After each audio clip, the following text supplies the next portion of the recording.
Imagine you are cruising at 35,000 feet. Outside this aircraft, the atmosphere is a hostile and unforgiving environment. The temperature outside is around -50 degrees Celsius. And yet, inside this thin aluminum tube, flying 7 miles above the Earth, passengers are sitting comfortably, drinking coffee, watching movies, and breathing normally. So how is this possible? The aircraft pressurization system. Before understanding how the aircraft pressurization system, we need to understand why aircraft fly there in the first place. Most commercial aircraft cruise between 30,000 and 40,000 feet above sea level. But why not simply fly lower? The answer is physics. At lower altitudes, the air is denser, meaning there are more air molecules pushing against the aircraft. The engines must work harder to overcome this resistance, but as the aircraft climbs higher, the air becomes thinner. Less air density means less drag, allowing the aircraft to cruise more efficiently, travel faster, and consume less fuel. Flying at high altitude also places aircraft above most weather systems, avoiding many storms and providing a smoother flight. However, the higher we fly, the lower the atmospheric pressure becomes, and without enough pressure and oxygen, humans cannot survive. So engineers had to create a solution. With the comfort and safety of an environment humans can breathe in.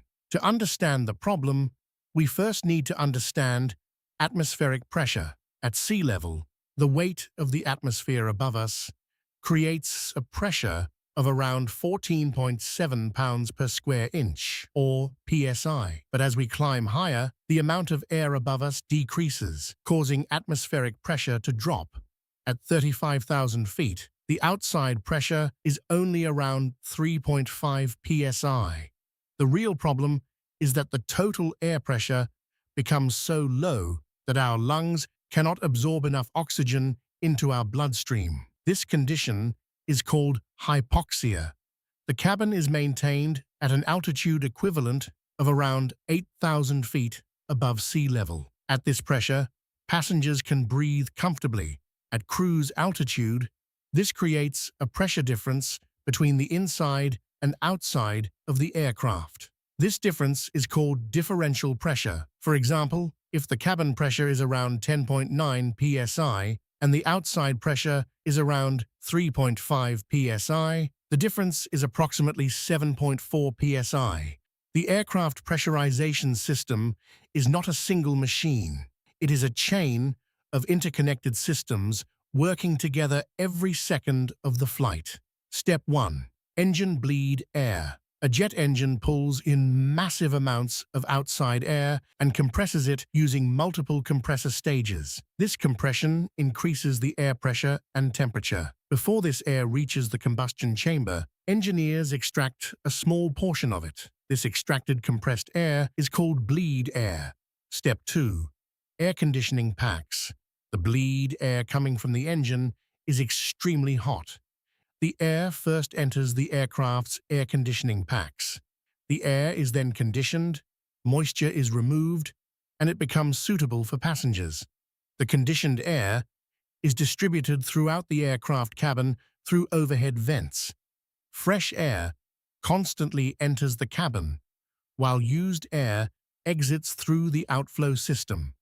Cabin pressure control system. Now comes the brain of the entire operation. This system continuously monitors aircraft altitude, cabin altitude, outside pressure, cabin pressure, differential pressure, and the aircraft's climb and descent rate. Using this information, it automatically calculates the correct cabin pressure and controls how much air should remain inside. Modern aircraft also automatically adjust pressure during takeoff and landing. The component that actually controls cabin pressure is the outflow valve. Located near the rear of the aircraft does not maintain pressure simply by adding more air. Instead, it controls how much air is allowed to leave. In an aircraft, the engine supplies air. When the valve closes, less air escapes and cabin pressure increases. When the valve opens, more air escapes and cabin pressure decreases. By adjusting this valve by tiny amounts, the aircraft maintains a stable and comfortable cabin environment. The aircraft also has multiple backup systems. If cabin pressure becomes too high, safety relief valves automatically open and release excess pressure. But what happens if pressurization is suddenly lost? In the rare event of rapid decompression, oxygen masks automatically deploy from above passengers. These masks provide emergency oxygen while pilots begin a rapid descent to a lower altitude where normal breathing is possible.